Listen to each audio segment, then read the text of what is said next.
मिनश्शैतानिर्रजीम बिस्मिल्लाहिर्रहमानिर्रहीम। अस्सलाम वालेकुम डियर स्टूडेंट्स, कैसे हैं आप?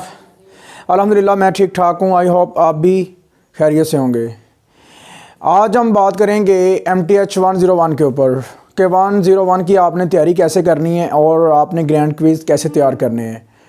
सबसे पहले मैं आपको ये बताता हूँ कि इसके जो आम रूटीन के हिसाब से जो क्विज़ होते हैं वो 15 नंबर के आए थे आपको, उसमें से आपको तकरीबन 5 से 6 नंबर का पेपर मिल जाएगा।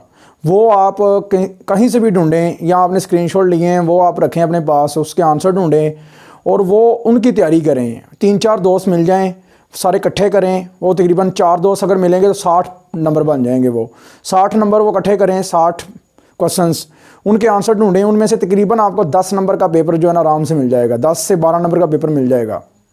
हाँ, तो जिस बच्चे ने तो FSC की है उसके लिए तो डिफरेंशिएशन का कोई मसला नहीं है। तो मैं टॉपिक आपको बता लेता हूँ, वो आपने ज़रा ध्यान से तैयार कर लेने हैं। सबसे पहले आपको डिफरेंशिएशन आनी चाहिए। आपको स्लोप का कंसेप्ट क्लियर होना चाहिए। ठीक है, स्लोप के परपेंडिकुलर कब होती है, पैरेलल कब होती है, और एंगल ऑफ इंक्लिनेशन ये आपको पता होना चाहिए। ये चीज़ें आपने थोड़ी बहुत ध्यान से देखनी है। और उसके बाद एट टू डेट आपने क्या करना है, लिमिट का कंसेप्ट जो है ना वो आपको आना चाहिए। लिमिट का कंसेप्ट लाजमी करना है। और साइन कॉस टेन और इनके जो रेसिप्रोकल हैं इनकी आपको डिफरेंशिएशन आनी चाहिए, इनके रेसिप्रोकल का पता होना चाहिए।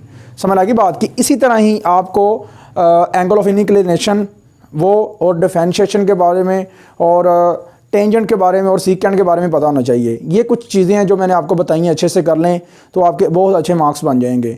हाँ, अगर इसके अलावा भी अगर आपको कोई प्रॉब्लम है तो कमेंट सेक्शन में आप बताएं, हम आपकी हेल्प करने के लिए भी तैयार हैं। ग्रैंड क्विज़ आपको जो है ना, हम इसकी ज़्यादा से ज़्यादा प्रिपरेशन आपने पास पेपर से करनी है। हम इसके लिए आपकी हेल्प करने के लिए भी बिल्कुल रेडी हैं। आप कमेंट सेक्शन में जाएं, हमें व्हाट्सअप ग्रुप वहाँ पे व्हाट्सअप नंबर है हमारा, वहाँ पे हमसे रब्ता करें। हम आपके हेल्प करने के लिए बिल्कुल तैयार हैं। समझ लगी बात की ये कुछ टॉपिक्स मैंने आपको बताए हैं, ये अच्छे से आपने कर लेने हैं, ध्यान से करने हैं। और कुछ इस तरह की एक कह लें कि चैप्टर लेक्चर नंबर जो आपका 21 और 22 है वो ज़रा अच्छे से देख लें, क्योंकि वो भला क्या करता है, वो जो लास्ट के टॉपिक्स हैं ना उधर से भी टच कभी कभी बहुत ज़्यादा कर जाता है।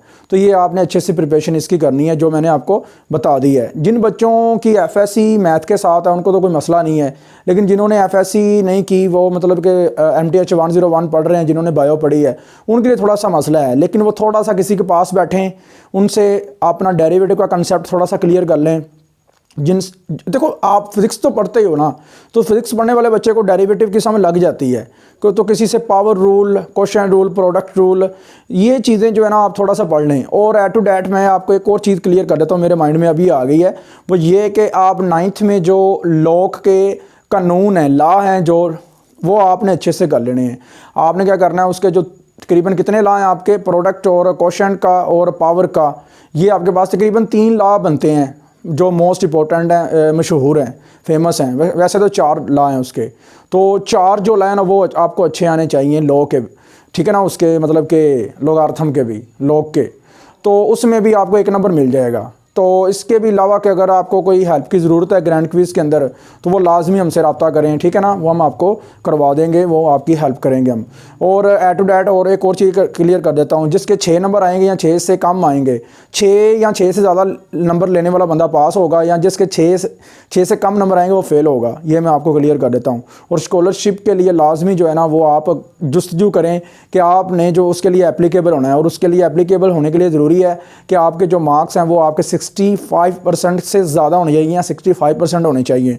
और नीड बेस के लिए 60 या 60 से अबव, ये नीड बेस के लिए। और मेरिट में आने के लिए 65 या 60 से अबव होने चाहिए। यू अंडरस्टैंड ना, ये चीज़ें थोड़ी सी आपने ध्यान से देखनी है। आपका बड़ा भाई आपके साथ है, अपना ख्याल रखिएगा, अपने माशरे में रहने वाले लोगों का ख्याल रखें। ठीक है, दुआओं में याद रखें। अल्लाह हाफिज़।